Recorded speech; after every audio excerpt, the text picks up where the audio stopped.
Hello everyone, myself Dr. Mirza Mujahid, pursuing MVSc in veterinary microbiology at Veterinary College Bidar. So today I will be presenting about National Livestock Mission, which is a burning topic. Many a times in field level, I get questions from the many farmers regarding the National Livestock Mission about its eligibility and about subsidies and about how to apply and how to get the detailed project report for it. So in this topic, I will be telling in brief about these things. So let us start with the topic. So National Livestock Mission, which is also known as the Entrepreneurship Development Program, was launched in the year 2014 and 15 by the Department of Animal Husbandry and Dairying, Government of India.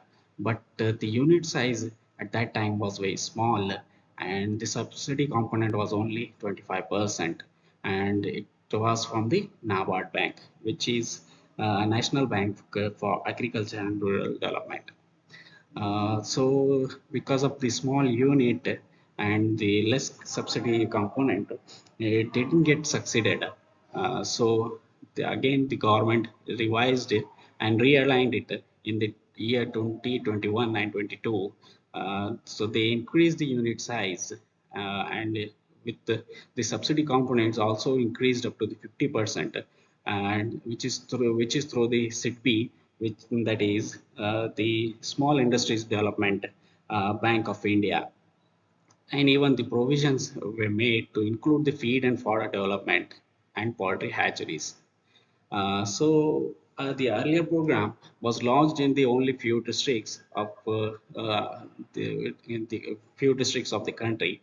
Now it is being implemented all over the India and will be in force till March 2026. So coming to its objective, the main objective of this program was to generate the employment uh, through entrepreneurship development in small ruminant, poultry, and piggery and fodder sector, and by increasing the per animal productivity through breed development and increasing the production of meat, egg, goat milk, wool, and fodder. And again, increasing the availability of fodder and feed to substantially to reduce the demand through strengthening the fodder feed supply, fodder seed supply chain, and availability of certified fodder seeds, and encouraging the establishment of fodder processing units to reduce the demand and supply gap. As you know, there is a huge demand for the total mixation, for especially for the goat production and sheep production, and as well as the in case of the poultry sector. So they have made provisions to make the fodder and feed productivity also. So the interested can take the entrepreneurship program in case of the silage making as well as the total mixation when it comes to the sheep and goat feed as well as the poultry feeds. So again, it is again provisions are made for the risk management measures such as the insurance for the animals, and again promoting the applied research in prioritized areas of poultry, sheep, goat, feed, and fodder, and capacity building of state functionaries and livestock owners through strengthening the extension machinery to provide quality extension service to farmers. Again, the promoting skill-based training and dissemination of technologies for reducing cost of production and improving production of livestock sector. Now coming to the mission design. Basically, it has uh, three submissions. First one is the breed development in livestock and poultry sector. So it includes the establishment of entrepreneurs for breed development of rural poultry and establishment of entrepreneurs for breed development in small ruminant sectors such as sheep and goat farming. And again, establishment of regional semen production library and semen bank for sheep and goat. And again, establishment of a state bank, state semen bank, and then propagation of artificial insemination through existing cattle and buffalo AI centers, then promotion of piggery entrepreneurship, then import of exotic sheep and goat germplasm, and then import of pig germplasm, then establishment of pig semen collection and processing lab.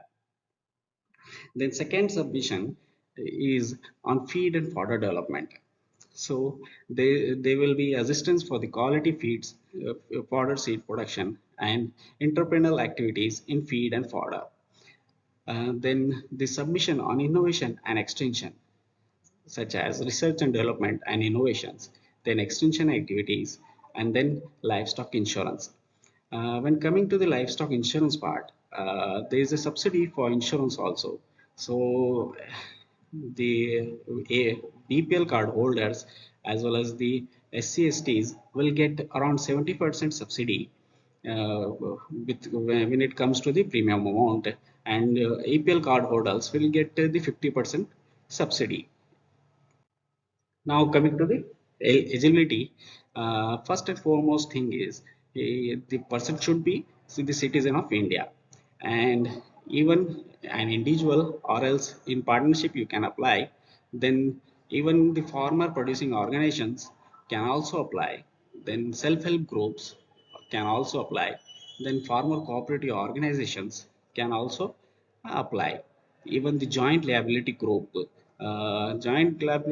is nothing but it is an informal group comprising preferably of 4 to 10 individuals for the purpose of availing bank loan either individually or through the group mechanism against mutual guarantee.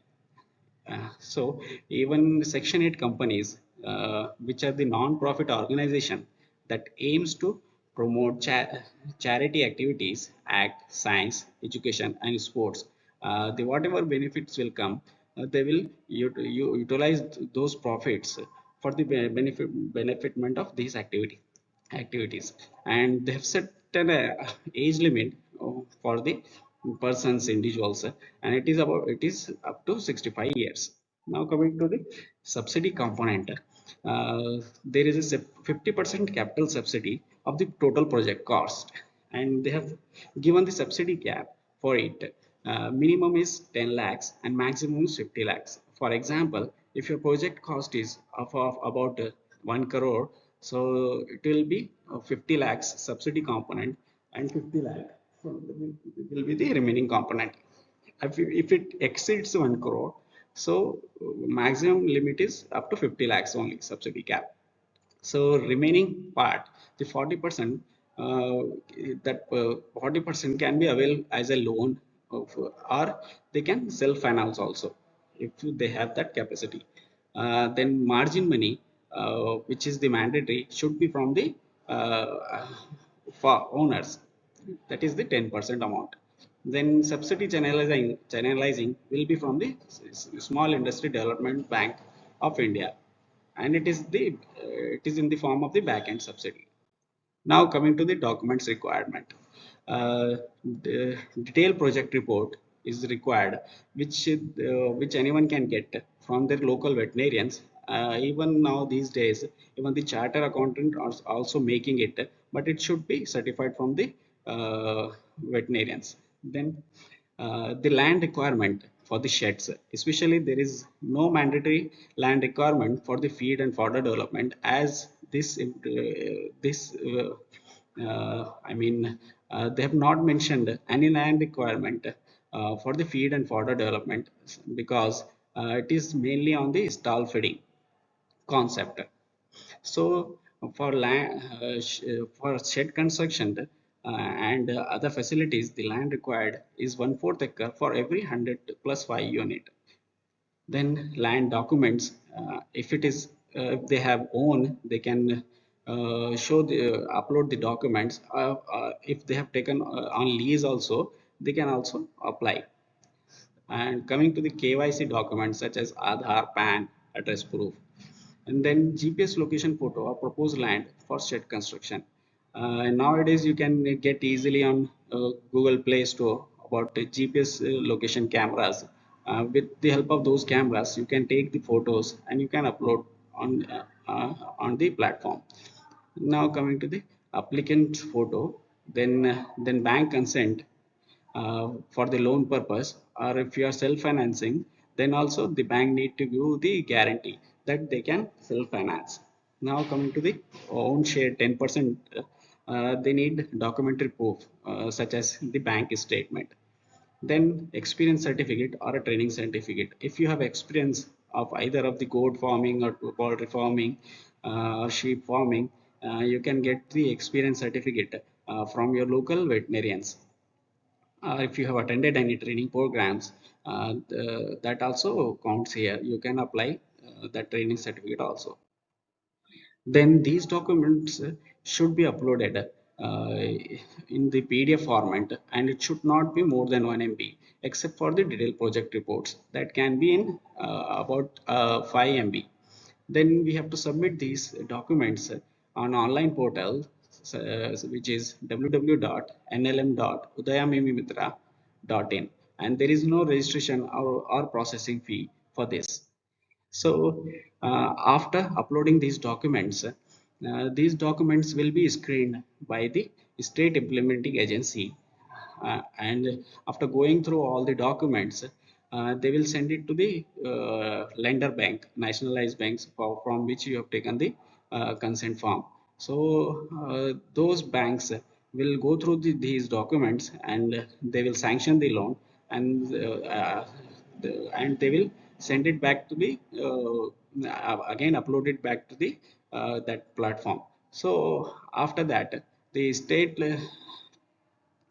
then state executive committee will state level executive committee will look after these things, and after getting from letter from the lender bank, they will send it to the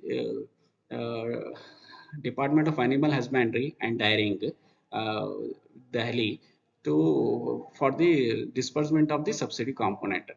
So after getting the letter from the state level executive committee, the officials from the DASD will disburse and release the subsidy amount to the lender bank, and those lender banks will in turn uh, give the subsidy and the loan amount to the beneficiaries. So with this, I would like to conclude my topic by saying that is the great opportunity for the young entrepreneurs who are looking to work in the livestock sector, and they can make use of these, and they can earn, because there is a huge demand for the sheep meat and goat meat and poultry meat. Topic. Thank you.